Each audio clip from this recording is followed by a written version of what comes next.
지금 말씀하신 것처럼 플랫폼 노동자 그리고 유튜버들도 마찬가지고 그런 최저임금에 영향을 받지 않는 사람들이 많아지기도 하고 되게 세분화돼서 되고 있다는 느낌도 좀 들어요. 반면에 소득을 보장할 수 있는 제도는 지금 최저임금밖에 없는데 이 사람들은 전혀 최저임금에 영향을 받고 있지 않잖아요.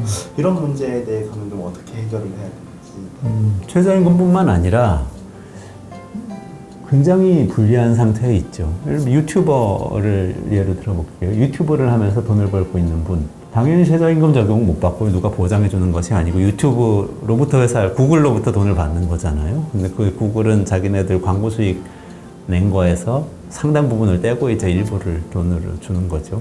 그렇기 때문에 최저임금을 올려도 보호가 안 될 뿐만 아니라 국민연금 생각해 볼까요? 노후에 우리가 어떻게 될 거냐 생각해 보면 유튜브를 운영하는 사람으로서 구글의 직원으로 일하는 사람이라면 표준적 고용 계약을 맺고 일하는 사람이라면 40년 동안 구글에 재직을 한다고 하면 평균 임금의 45%를 이제 국민연금으로 받을 수가 있게 됩니다. 앞으로는 계속 퍼센트가 바뀌고 있지만 그런 반면에 유튜버로 일하면서 돈을 버는 사람은 돈 번 것에 대한 세금은 불로소득세 내는 것처럼 똑같이 내요. 그렇지만 이 국민연금은 이 구글의 직원처럼 받을 수가 없습니다. 40년 동안 장기 근속할 수 없는 것도 문제지만 개인 사업자로서 국민연금을 가입을 하게 되면 직장인보다 훨씬 더 많은 액수를 사실 보험료로 내야 돼요. 그리고 또 핵심적인 차이가 있는데 노동자는 표준적 고용관계 맺고 있는 노동자는 국민연금의 절반을 회사가 내줍니다. 근데 내가 개인 사업자, 프리랜서, 유튜버라고 하면 아무도 내주지 않아요. 내가 내 거 다 내고 나중에 내가 내 거 찾아가는 개념이죠. 그렇기 때문에 보호로부터 바깥에 나와 있는 거죠. 이것뿐만 아니고요. 고용보험에서 제공하는 실업급여도 대상자가 아닐 가능성이 상당히 높고 그리고 고용보험에서 제공하는 상당한 정도의 이 직업훈련 프로그램이라든지 무료로 제공하는 서비스가 많은데 그것도 아닐 가능성이 높고요. 출산휴가, 육아휴직 이런 거 해당 사항 없죠. 왜 나 유튜버도 아이 가질 수 있잖아요. 출산을 하게 될 수 있잖아요. 근데 직장인들은 월급 받으면서 출산휴가 가요. 근데 안 됩니다. 우리는 이제 이 프리랜서들은 안 되고요. 직장인들은 육아휴직도 이제 1년까지 쓸 수 있는데 이 1년 안에 상당한 액수의 이 육아휴직 이 지원금을 고용보험으로부터 받습니다. 사실상 정부의 돈으로 받는 거죠. 그렇지만 프리랜서 유튜버들은 그렇게 받지 못해요. 이런 차이가 있는 거죠. 고용보험에 가입을 해서 내고 싶어도 사실은 낼 수가 없고 낸다고 하더라도 사실 자기 돈으로 다 내야 되고 이런 문제들이 이제 있죠. 직장인들은 회사에서 상당 부분을 내주는 반면에. 그래서 보호의 사각지대에 있는 사람들이라는 얘기가 나오는 겁니다.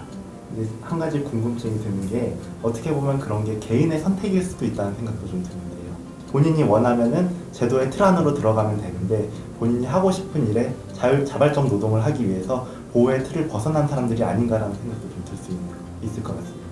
지금 기업들이 점점 더 그런 분들을 직접 고용을 하지 않으려고 하고 있죠. 그런 환경 변화가 있기 때문에 사실 유튜버로서 안정되게 직장인처럼 살고 싶은 분들도 있을 수 있어요. 많지 않아도 월급을 매달 받으면서 노후는 국민연금으로 보장받으면서 일하고 싶어도 구글은 절대 유튜버를 그런 식으로 고용하지 않죠.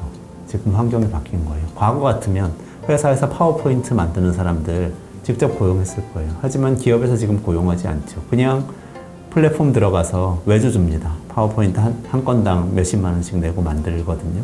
이게 기업 입장에서는 더 효율적이기 때문에 그렇습니다. 그 비용을 고스란히 이 표준적 고용 관계 맺지 않고 있는 분들이 내고 있는 셈이죠.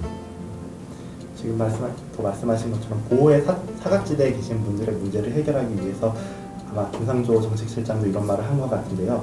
소득주도 성장이 최저임금 인상만을 의미하는 것은 아니고 사회 안전망을 넓히는 정책 종합 패키지다라고 얘기를 했는데 대표님께서 생각하시기에는 어떤 방향으로 나아가야 된다고 생각하시는지? 사실 가장 강력한 소득주도 성장은 기본소득제예요.